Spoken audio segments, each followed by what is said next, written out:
جو قیامت صغریٰ رسولوں کی تکذیب کی وجہ سے برپا ہوئی، اس میں جتنے لوگ ہلاک ہوتے ہوں گے ان سے زیادہ ہلاکتیں آج کل جنگیں یا طوفان یا زلزلے آتے ہیں ان میں ہو جاتے ہیں۔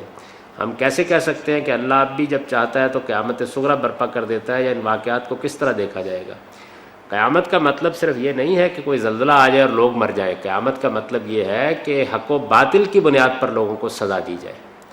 اب جب زلزلہ آتا ہے، طوفان آتا ہے، تو وہ یہ تو نہیں دیکھتا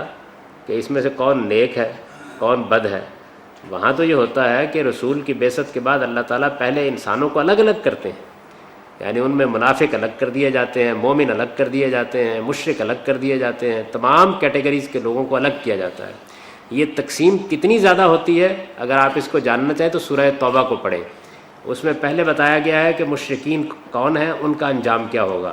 پھر بتایا گیا ہے کہ اہل کتاب کے ساتھ کیا معاملہ ہوگا، پھر بتایا گیا ہے منافقین کون کون ہیں، ان کے ساتھ کیا معاملہ ہوگا،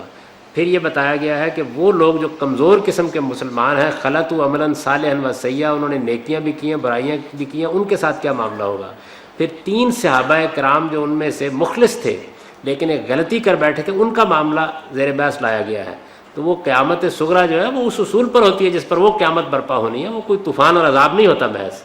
کہ جو اوپر سے نازل ہو جاتا ہے۔ اس میں اہل ایمان کے قریب بھی کوئی چیز نہیں پھٹکتی۔ حد یہ ہے کہ اگر طوفان برپا کرنا ہوتا ہے تو ان کو بھی کشتی میں پہلے سوار کیا جاتا ہے، لازماً اہل ایمان اور اہل حق بچا لیے جاتے ہیں اور ان کو سرفرازی حاصل ہوتی ہے، اس لیے وہ قیامت صغریٰ کہی جاتی ہے، وہ زلزلہ اور طوفان نہیں ہوتی محض۔